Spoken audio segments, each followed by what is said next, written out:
Баршаңызға қайырлы күн достар, есімім Алтынай. Сіздерді өз каналымда көргеніме өте қуаныштымын. Бүгін мен сіздермен қысқа арналған өте дәмді аппетитка салатының жасалу рецептімен бөліскелі отырмын. Керекті қоспаларының мөлшерлемелерін описание бөліміне жазып қалдырып кететін боламын. Алдын ала қызып тұрған майға жақсылап майдалап тураған пиязымызды салып, қызартып қуырып алатын боламыз. Қызарып қуырылғаннан кейін оның үстіне ет тартқыштан өткізілген сәбізімізді салып, араластыра отырып қуыратын боламыз. Қосатын қоспаларымыздың барлығын міндетті түрде алдын ала ет тартқыштан өткізіп дайындап алатын боламыз. Міне осылай қуырылғаннан кейін оның үстіне жасыл болгар бұрышымызды салып, тағы да араластырып қуыратын боламыз. Егер болгар бұрыштарыңыз қызыл болса, қызыл мен жасылды араластырып қоссаңыздар да болады. Менде осындай жасыл болгар бұрышы болды. Енді оның үстіне ет тартқыштан өткізілген қызанағымызды құйып, жақсылап біркелкі араластырып, жай отта қайнататын боламыз.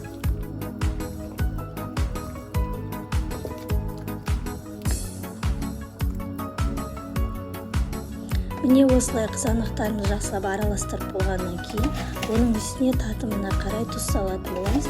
Мен осындай үлкен 3 ас қасық тұзымызды салдым, және оның үстіне 2 ас қасық қантымызды салып, жақсылап араластыратын боламыз. Енді қайнағаннан кейін дәмін көріп, егер тұзы кем болып жатқан жағдайда қайтадан үстіне қоссаңыздар болады. Міне осылай тұзымыз бен қантымызды жақсылап араластырамыз, және жай отта қайнататын боламыз. Осылай жай отта қайнағаннан кейін пісуіне 20 минут қалған кезде бір кесе күрішімізді жақсылап жуып, үстіне салатын боламыз. Күріш қоспай жасасаңыздар да болады. Күрішімізді салғаннан кейін тағы да бір мәрте жақсылап араластыратын боламыз.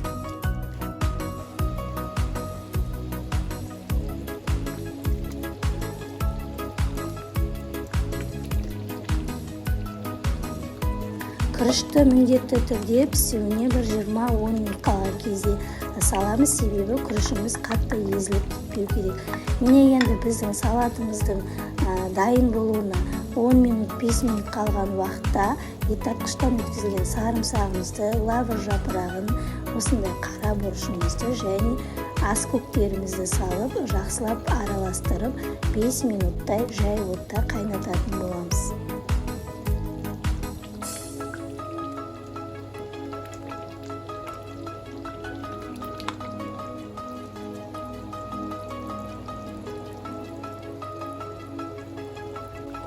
Міне сонымен біздің қысқа арналған салатымыз да дайын болды. Көріп тұрғандарыңыздай түсі де өте керемет, дәмі де өте керемет болып шығады. Сіздерге де кеңес беремін, дәл осы рецепт бойынша жасап көріңіздер, және достарыңызбен бөлісуді ұмытпаңыздар. Алдын ала стерильленген банкаларымызға осылай ыстық күйінде барлығын құйып жауып алатын боламыз. Салат өте тойымды әрі дәмді болып шығады. Барлықтарыңызға ас болсын.